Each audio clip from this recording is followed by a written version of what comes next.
জোহরের নামাজ কি 3টার পরে আদায় করা যাবে? বিছানার উপর নামাজ পড়লে কি নামাজ হবে? আমার নিকটাত্মীয় মারা গেছেন, আমি কি মৃত ব্যক্তির ছবি দেখতে পারবো? বাথরুমে ফরজ গোসলের পর আবার কি ওযু করার প্রয়োজন আছে? পিরিয়ড চলাকালীন আযানের জবাব দিতে পারবো কি? সুন্নাত নামাজের প্রতি রাকাতে কি সূরা ফাতিহার পর অন্য সূরা পড়তে হবে? মহিলারা বাহিরে নামাজ পড়ার সময় নিকাব দিয়ে ঢেকে রাখলে নামাজ হবে কিনা? সকালে ঘর বাড়ি ঝাড়ু না দিলে কি কোনো সমস্যা আছে? ছেলে বা মেয়ে বাচ্চার পেশাব কাপড়ে বা গায়ে লাগলে কি তা নাপাক হয়ে যাবে? তা থেকে পবিত্র হওয়ার উপায় কি? দাঁত পড়ে যাওয়ার পর যে কৃত্রিম দাঁত লাগানো হয়, মারা যাওয়ার পর কি তা খুলে রেখে দিতে হবে? আমি জানতে চাই নামাজের মধ্যে হাজে বাজে চিন্তা ভাবনা আসলে কি করবো? প্রয়োজনীয় পোকামাকড় মারা কি জায়েজ আছে? চলে যাচ্ছে আমাদের প্রশ্ন উত্তরের পালায়। সুমাইয়া আক্তার আপনি লিখেছেন, বিছানার উপর নামাজ পড়লে কি নামাজ হবে? নামাজ হবে, তবে যদি এরকম হয় সেটা আপনার চেহারা পরিপূর্ণ ডেবে যায়, তাহলে সে জায়গায় অবশ্যই আপনি নামাজ পড়বেন না। কিন্তু যদি সেটা এত নরম না হয়, বরং আপনি স্বাভাবিকভাবে উপস্থিত করতে পারেন, সামান্য একটু ডাবে মাত্র, তাহলে আপনি সেখানে নামাজ পড়তে পারেন, কোনো অসুবিধা নেই। পাক থাকাটা হলো মুখ্য। অন্তরা আপনি লিখেছেন, আমার নিকটাত্মীয় মারা গেছেন, আমি কি মৃত ব্যক্তির ছবি দেখতে পারবো? তিনি যদি মহিলা হন আর আপনি মহিলা হিসাবে তার ছবি আপনি দেখতে পারেন, কোনো অসুবিধা নেই। তবে মানুষের মৃত্যুর পর অনেক সময় ছবি চেহারা বিকৃতি হয়ে যায়, এরকম ছবি তোলা উচিত নয়। মমতাজ খাতুন আপনি লিখেছেন, পিরিয়ড চলাকালীন আযানের জবাব দিতে পারবো কি? পারবেন, কোনো অসুবিধা নেই। আযানের জবাব দিবেন এবং আযানের জবাব দেওয়ার ফজিলত যেটি সেটা আপনি পাবেন, কারণ পিরিয়ড চলাকালীন নির্দিষ্ট কিছু কাজ বাদে বাকি সব আমলগুলো আপনি করতে পারবেন। সোনালী খানম ইতি আপনি লিখেছেন, ছেলে বা মেয়ে বাচ্চার পেশাব কাপড়ে বা গায়ে লাগলে কি তা নাপাক হয়ে যাবে? তা থেকে পবিত্র হওয়ার উপায় কি? যদি ছোট বাচ্চা হয়, দুগ্ধপোষ্য বাচ্চা যে দুধের উপর শুধু বেঁচে থাকে, তাহলে সেক্ষেত্রে সেরকম ছেলে বাচ্চা কাপড়ে পেশাব লাগলে সেখানে আপনি ছিটা দিলে সেটা পাক হয়ে যাবে, বা সে ব্যাপারে যথেষ্ট ছাড় আছে এবং শিথিলতা আছে। মেয়ে বাচ্চা হলে অবশ্য তারটা ভালো করে যথাযথভাবে দিতে হবে। আর যদি দুগ্ধপোষ্য না হয়, অর্থাৎ দুধের পাশাপাশি অন্য কিছু খায় বা অন্য কোনো বাইরের খাবারের উপর সে ডিপেন্ডেন্ট থাকে, তাহলে সেক্ষেত্রে এই বাচ্চার পেশাব লাগলে সেটাকে আপনি যথাযথভাবে অন্য সাধারণ পেশার মতোই ধৌত করে পবিত্র করতে হবে। সুমাইয়া বিনতে আনোয়ার আপনি লিখেছেন, মহিলারা বাহিরে নামাজ পড়ার সময় নিকাব দিয়ে ঢেকে রাখলে নামাজ হবে কিনা? সর্বাবস্থা মুখ খুলে নামাজ পড়বেন। হাদিসে মুখ ঢেকে নামাজ পড়বেন নিষেধাজ্ঞা আছে, সেই নিষেধাজ্ঞা নারী পুরুষ সকলের জন্য প্রযোজ্য।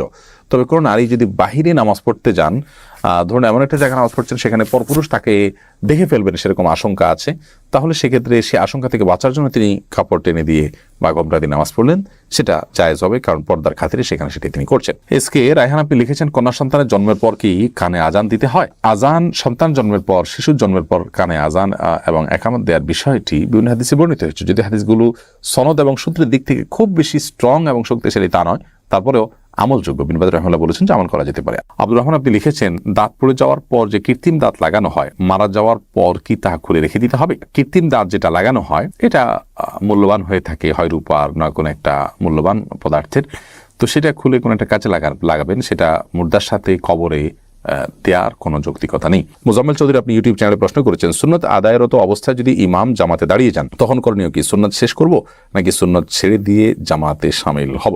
আপনি যদি নামাজের নিয়ত করে ফেলেন, তার নামাজ শেষ করবেন, একটু তাড়াতাড়ি করে শেষ করে আপনি জামাতে শামিল হয়ে যাবেন। যদি 4 রাকাতে নিয়ত করে থাকেন, তাহলে দ্বিতীয় রাকাতে বসে আপনি সালাম ফিরে ফেলবেন, সালাম ফিরে আপনি জামাতে শামিল হবেন। আর এর বাইরে আরব উলামা ইকরাম অবশ্য ভিন্ন কথা বলেন। বিশেষ করে সৌদি আরবের স্কলাররা বলেন, আপনি যদি নামাজ নফল বা সুন্নতের নিয়ত করেন, ফরজ শুরু হয়ে যায়, যেহেতু ইদা উকিমাতিস সালাতু ফালা সালাতা ইল্লাল মাকতুবা হাদিসে আসছে, যখন ইকামত দেওয়া হয় তখন ফরজ ছাড়া কোনো নামাজ পড়া যাবে না। সেই হাদিসের কারণে আপনি নামাজ ভেঙে হলেও সাথে সাথে ফরজ নামাজে যুক্ত হবেন। তো প্রথমত উলামা ইকরাম যারা বলেন যে নামাজ ভাঙবেন না, বরং দ্রুত শেষ করে একামত দিবেন, তাদের বক্তব্য হাদিসে বলা আছে যে একামত শুরু হলে আর কোনো নামাজ নয়, এর মানে হলো অন্য কোনো নামাজ শুরু করা যাবে না। একামত হয়ে গেছে, এখন আমরা অন্য কোনো নামাজ শুরু করব না, আগে থেকে শুরু করা হয়ে গেছে, এখন এটা ভেঙে ফেলবো, হাদিসে এটা বোঝানো হয়নি।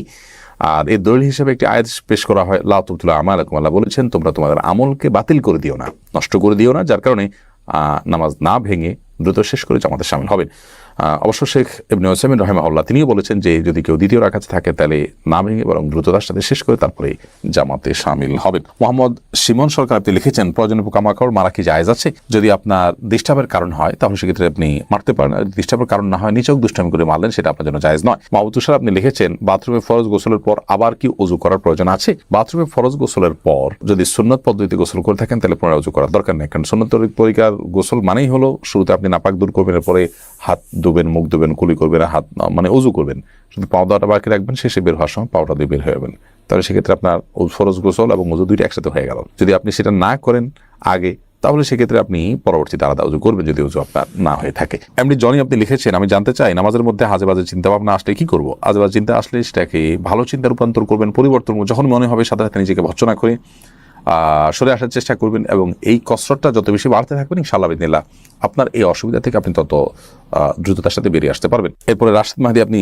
আমাদের ইউটিউব চ্যানেলে প্রশ্ন করেছেন, মসজিদে প্রবেশ করার পর ইমাম সাহেবকে রুকু অবস্থায় পেলে করণীয় কি? আগে হাত বাঁধবো নাকি সরাসরি রুকুতে চলে যাব? আপনি মসজিদে প্রবেশ করার পর ইমাম সাহেবকে দেখেছেন যে তিনি হাত বাঁধছেন, তিনি রুকুতে আছেন, তো এই ক্ষেত্রে আপনি তাকবীরে তাহরিমা পড়তে হবে, আপনাকে আল্লাহু আকবার বলবেন।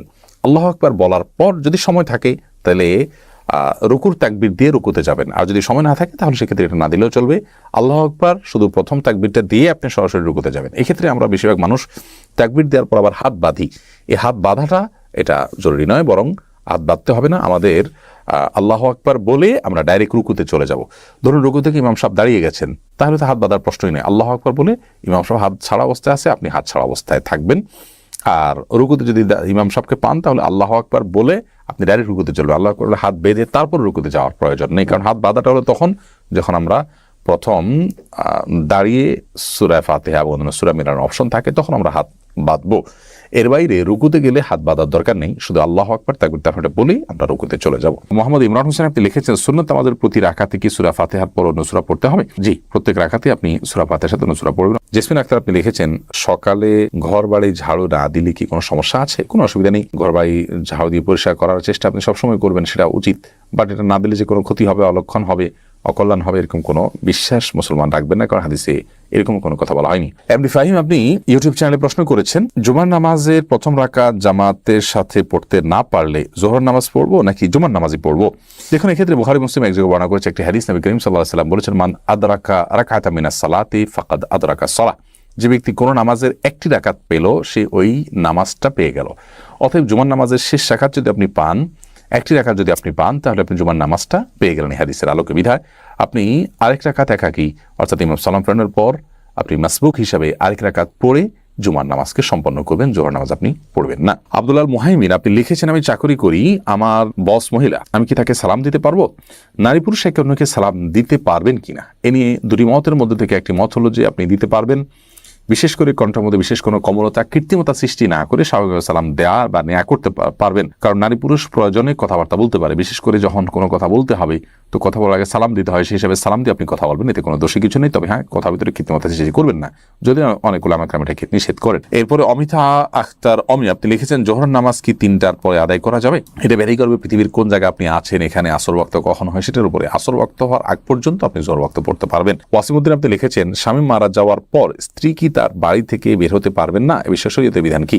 স্বামী মারা যাওয়ার পর স্ত্রী 4 মাস 10 দিন পর্যন্ত শোক পালন করবেন। এই শোক পালনের অংশ হিসাবে তিনি অন্যত্র বিবাহ বন্ধনে আবদ্ধ হবেন না, এবং যে বাড়িতে স্বামীর মৃত্যুর সময় ছিলেন সেই বাড়িতে তিনি 4 মাস 10 দিন অবস্থান করবেন।